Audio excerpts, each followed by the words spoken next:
अलख निरंजन प्रिय दोस्तों, मैं आपका प्रिय दोस्त धर्मेंद्र नाथ। अलख निरंजन प्रिय दोस्तों, आज हम आप सभी को बताने जा रहे हैं ज्ञान और अज्ञान की जानकारी। दोस्तों, आप लोग तो जानते ही होंगे बागेश्वर धाम के महंत धीरेंद्र शास्त्री जी को।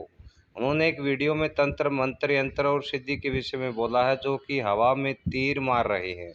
उनकी बातों से आप लोग खुद जान जाओगे कि उन्हें तंत्र मंत्र यंत्र की कोई भी जानकारी नहीं है। आइए देखते हैं उनकी वीडियो, जिसमें वे बड़े ही दावे और चाव से तंत्र मंत्र यंत्र और सिद्धि की व्याख्या कर रहे हैं। फिर हम बताएंगे रियल परिभाषा। आपने ऋषि परंपरा की बात की। वेदों में हालांकि तंत्र साधना के कई मार्ग मौजूद हैं जी। क्या वो तंत्र साधना के मार्ग से ही आप यहाँ तक पहुँचे हैं, और तंत्र क्या है, दर्शकों को आसान भाषा में अगर समझाना हो तो? तंत्र एक अलग विषय है, मंत्र एक अलग विषय है जी। यंत्र एक अलग विषय है, सिद्धि एक अलग विषय है। बागेश्वर धाम पर सिद्धि चल रही है। बागेश्वर धाम से जो सिद्धि प्राप्त हुई है, उस सिद्धि से यहाँ कृपा चल रही है। उस सिद्धि के अनुसार, उसके मार्गदर्शन अनुसार यहाँ पर लोगों को लाभ मिल रहा है। जो तंत्र है, तंत्र काम करता है तंतु से, अर्थात मन की भावनाओं को प्रकट करके अमुक देवी इष्ट को सिद्ध करना, उसकी कृपा प्राप्त करना, पर उनसे प्रार्थना करके आए हुए साधक, आए हुए रोगी, आए हुए व्यक्ति के लिए प्रार्थना करना, तो वो इष्ट अपनी कृपा से, अपने विशेष एनर्जी के द्वारा उस व्यक्ति को ठीक करवा देता है, अथवा उसे प्रत्येक कार्य में सफलता का आशीर्वाद मिल जाता है। जी। यह है तंत्र। जी। एक है मंत्र विधि। मंत्र विधि हमारे वेदों में वर्णित है। ऋग्वेद प्राचीन वेद कास्ति ऋग्वेद अस्ति। प्राचीन वेद ऋग्वेद है। ऋग्वेद में अनेक प्रकार के मंत्र हैं जो स्वयं सिद्ध भी हैं। स्वयं सिद्ध का अर्थ है जिन्हें विशेष सिद्धि के प्रयोजन की आवश्यकता नहीं। उन मंत्रों के जाप पाठ से कोई भी व्यक्ति लाभ प्राप्त कर सकता है, पर उसमें महत्वता रहती है शुद्धि की, नियम की और पासवर्ड की। पासवर्ड का अर्थ उसका गोपनीय रहस्य क्या है जी। क्योंकि श्लोक का अर्थ कुछ और होता है और मामला कुछ और होता है, और उसमें जो पासवर्ड लगा रहता है वो कुछ और होता है, उसी के अंदर ही होता है। उसी पासवर्ड को समझने के लिए हमें गुरुजनों की परंपरा को ग्रहण करना पड़ता है। वो हो गया मंत्र। वो हो गया मंत्र जी। तंत्र मंत्र यंत्र। यंत्र होता है एक लेख। जिस प्रकार आपने देखा होगा चौकोर आकार में खाना बने रहते हैं, तो उसमें 5, 7, 9 अंकों की संख्या लिखी रहती है। अब वो टांग दे देते हैं, उसे लक्ष्मी यंत्र बताते हैं, कोई फिर कुबेर यंत्र बताते हैं। ये है यंत्र। इस यंत्र विधि में अंकों की महत्वता है कि वह अंक, जितने अंकों की महत्वता जिस यंत्र में होती है, उन अंकों को अगर लिख करके रख दिया जाए तो वो अपनी एक एनर्जी प्रकट करते हैं, और जिस कार्य के लिए रखा जाता है उस कार्य पर पॉजिटिव एनर्जी प्रवाहित करते हैं, तो लोगों को सकारात्मक रिजल्ट प्राप्त होने लगता है। ये है यंत्र। अब चौथा स्टेप है सिद्धि, जो यहाँ मिलता है, जो बागेश्वर पर मिलता है, जहां हम आप आना चाहते हैं, जिसके लिए आप खोजते हुए बागेश्वर आए। आपने कहा 2 घंटे इंतजार करना पड़ा। ये यहाँ कर कहा जाए तो परंपरा में ही अब चल रहा है। खूब प्रयास किया जाए तब भी जल्दी, 12 बज रहे हैं फिर भी ये जो है अभी दरबार लगेगा पुनः भी। तो सिद्धि होती है परंपरानु अंतर्गत एक विशेष इष्ट की कृपा द्वारा एक वंश के, जिस प्रकार आदि काल में राजसी परंपरा हुआ करती थी राजगद्दी की, उसी प्रकार सिद्धि की महिमा भी होती है। किसी विशेष व्यक्ति को विशेष साधना करने पर अमुक देव की सिद्धि प्राप्त होने से वो जो मन में विचार करेगा, सामने वाला वही एक्टिविटीज करेगा, और सामने वाले के ऊपर वैसे ही प्रभाव पड़ेगा, और उसी प्रभाव के अनुसार उसे जो है उसके लक्षण, उसका सुप्रभाव अथवा उसका दुष्प्रभाव अमुक व्यक्ति को प्राप्त होगा। तो जो सदुपयोग कर लेता है उसे भगवत कृपा लोग मानते हैं, और जो दुरुपयोग करता है उसको राक्षस व्यक्ति मानते हैं।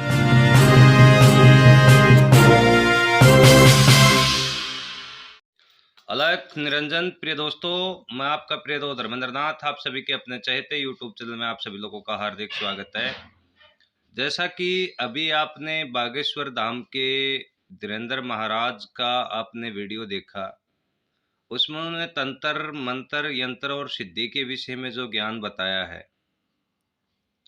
प्रिय दोस्तों, ज्ञान की फर्क कब होती है? हम जब किसी का सुनते हैं, ज्ञान सुनते हैं, व्यक्ति के ज्ञान से पता चलता है कि उसके पास क्या है और क्या नहीं है।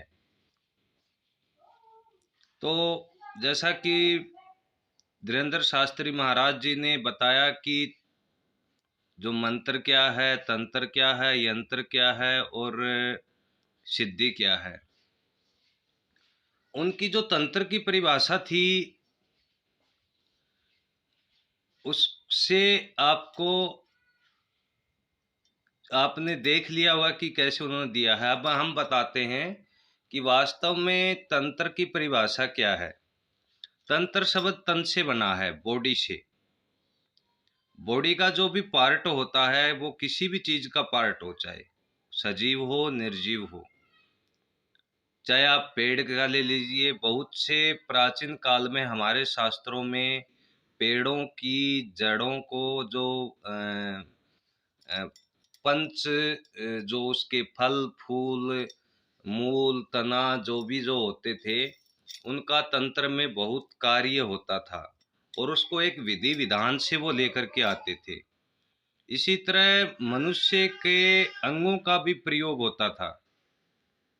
जैसे अगर किसी व्यक्ति की हड्डी मिल जाती है, पाँव की, हाथ की, नाक की, मुंह की, जो भी हड्डी है वो मिल जाती है, तो वो बॉडी का एक पार्ट होता है, अंग होता है उस सजीव निर्जीव का, या फिर यूं कहें उसमें फिर जान फूंक की जाती थी, उसमें प्राण प्रतिष्ठा की जाती थी। वो विधि विधान पूर्वक उसको लेकर के आते थे और उसके ऊपर जो प्रयोग किया जाता था वो तंत्र प्रयोग था। अब आप लोग समझ गए होंगे कि तंत्र क्या है। मंत्र एक मन में जो मन का जो मन शब्द से जुड़ा हुआ है मंत्र, जो शास्त्रों में जो ऋग्वेद वगैरह जैसे जो हमारे वेद हैं, शास्त्र हैं, पुराण हैं, उनमें जो मंत्रों का जो दिया है उल्लेख, वो ब्रह्मवाणी यानी कि ब्रह्म के मन से निकले हुए शब्द मंत्र कहलाए। या फिर यूं कहें कि जो ध्वनि ऊर्जामान होकर के हमारे शरीर से बाहर निकलती है उसे आप मंत्र कह सकते हैं। तंत्र का विषय हो गया एक बॉडी के पार्ट को सिद्ध करना, प्राण प्रतिष्ठित करना, तंत्र कहलाता है। मंत्र होता है जो ब्रह्मवाणी है या जो हमारे अंदर की जो सिद्ध वचन जो बाहर निकलते हैं वो मंत्र होते हैं। चाहे ओम हो, ह्रीम हो, श्रीम हो, क्लीम हो, कोई भी जो शब्दों का हम जाप करते हैं उन्हें हम रेगुलर अपने जो उनका उच्चारण करते हैं। हर शब्द, क्योंकि जितने भी शब्द हैं भगवान शंकर के डमरू से निकले हुए हैं, जो कै ख ग ग और अड़य जो जितने भी स्वर और व्यंजन हैं वो सभी भी मंत्र ही हैं। उनको आप अगर रेगुलर जाप करते हैं तो वो ध्वनि के रूप में मन में समा करके मन की ऊर्जा को बढ़ा करके और किसी के ऊपर इफेक्ट डालते हैं, वो मंत्र का प्रभाव होता है। अब धीरेन्द्र शास्त्री महाराज जी ने बताया कि यंत्र होता है कि एक चौकोर खाना लेते हैं, उस चौकोर खाने में जो 5, 7, 8, 10 जो भी अंक भरे जाते हैं और उन अंकों की ऊर्जा से जो प्रभाव पड़ता है वो यंत्र होता है। वास्तव में ऐसा नहीं है दोस्तों। यंत्र की परिभाषा अगर आप लोगों को समझनी है, यंत्र में ऐसे ही चौकोर त्रिकोण या फिर वो भरे नहीं जाते हैं, उनका एक महत्व होता है। 5 भरा जाता है तो उसका भी एक अर्थ होता है, क्यों भरा गया है 5, वो महाराज श्री ने नहीं बताया। जैसे मैं आप लोगों को एक ये दिखा रहा हूँ, ज्योतिषी का यंत्र है जो प्राचीन काल से हमारे उसमें निकला हुआ था। तो इसमें जैसे मैं, क्योंकि अभी मैं आप लोगों को दिखाऊंगा तो ये उल्टा थोड़ा सा दिखाई देगा, सामने करूंगा तो हाँ, तो ये इसमें जैसे पहले सात सात अंक भरा हुआ है, तो इसको बोलते हैं सात भवानी काल का। ये माता का यंत्र बनता है। यंत्र ये समझ लीजिए कि एक यंत्र मतलब जैसे कोई भी आप आज यंत्र लगा लो, जैसे गाड़ी लगा लो, या फिर कोई बाइक आप लगा सकते हो, वो पूरी बॉडी को कवर करता है। हमारा पूरा शरीर है, ये यंत्र है ये। और उसी जो हम जो अंक भरते हैं, जो चौकोर में, गोलाकार में, किसी में भी जो अंक भरते हैं, वो किसी न किसी देवी देवता या किसी भी पीर पैगंबर या फिर किसी भी अप्सरा या फिर कोई भी यक्ष गण गंधर्व जो भी हैं, उनके भूत प्रेत इत्यादि के जो भरे जाते हैं, वो उनके कुछ जाप होते हैं। जैसे सात भर दिया ज्योतिषे के यंत्र में, अगर आपने शुरू सात से स्टार्टिंग की है तो उसमें बोलते हैं सात भवानी कालिका। 12 वर्ष कुमारी, 12 अंक आपने भर दिया तो हे माता तू 12 वर्ष की कन्या के समान है। उसमें एक एक पार्ट उस देवी देवता का बताया जाता है। फिर आगे एक अंक भरा, एक माई परमेश्वरी, हे माता जगत जननी, मैं ही तुझे इस संसार की एकमात्र परमेश्वरी मानता हूँ। 14 भवन द्वार आपने 14 भर दिया, तो 14 भवन द्वार की 14 भवनों में, 14 लोकों में आपका शासन है। तो इस तरह से उनका एक एक अर्थ होता है। जब तक अर्थ आप समझ नहीं सकते तब तक वो यंत्र अधूरा है। तो जो धीरेन्द्र शास्त्री महाराज जी ने जो परिभाषा तंत्र मंत्र यंत्र की दी है, वो बिल्कुल मेरे तो समझ से नथिंग है। अब आप लोग भाई अगर समझते हैं उनकी परिभाषा को सही, तो वो आप लोगों का विषय है। मैं अपना व्यक्तिगत विचार रख रहा हूँ और दूसरा व्यक्तिगत के साथ साथ आप लोगों का समझाने का प्रयास भी कर रहा हूँ। दूसरी बात सिद्धि होती है। सिद्धि कहते हैं कि हम धीरेन्द्र शास्त्री जी महाराज बोलते हैं कि हम अपने यहाँ पे धाम पे हमारी सिद्धि चलती है। साधना के बिना सिद्धि अधूरी है और मंत्र के बिना साधना अधूरी है। जब तक आपके पास गुरुमुख कोई मंत्र नहीं है, तब तक आप साधना नहीं कर सकते हो। साधना नहीं करोगे, क्योंकि जप तप और संयम ये साधना के नियम होते हैं।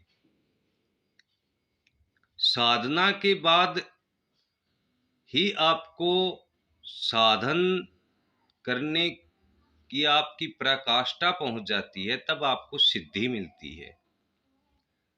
वो चाहे आप तंत्र में आ जाइए, तंत्र में भी तभी सिद्धि मिलती है जब तक आप उसको पूर्ण रूप से सिद्ध नहीं कर लेते, तब तक वो कार्य भी नहीं करता है। मंत्र की भी ऐसी परिभाषा है, उसको बार बार आप उच्चारण, उसमें भाव होते, भाव विभोर होते हैं, उसमें आप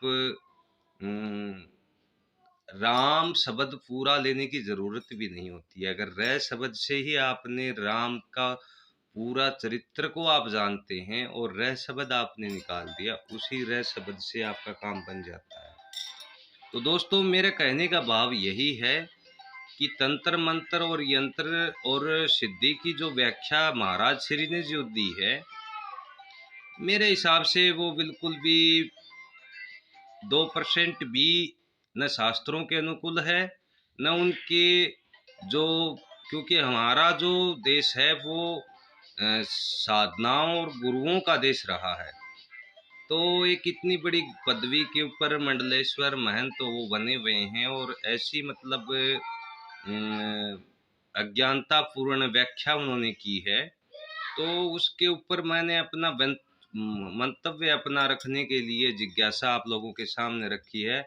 बाकी आप समझ गए होंगे, आप समझ भी सकते हैं इसको कि मैंने क्या बताया है और उन्होंने क्या बताया था। अलख निरंजन। जय हिंद, जय भारत माता की।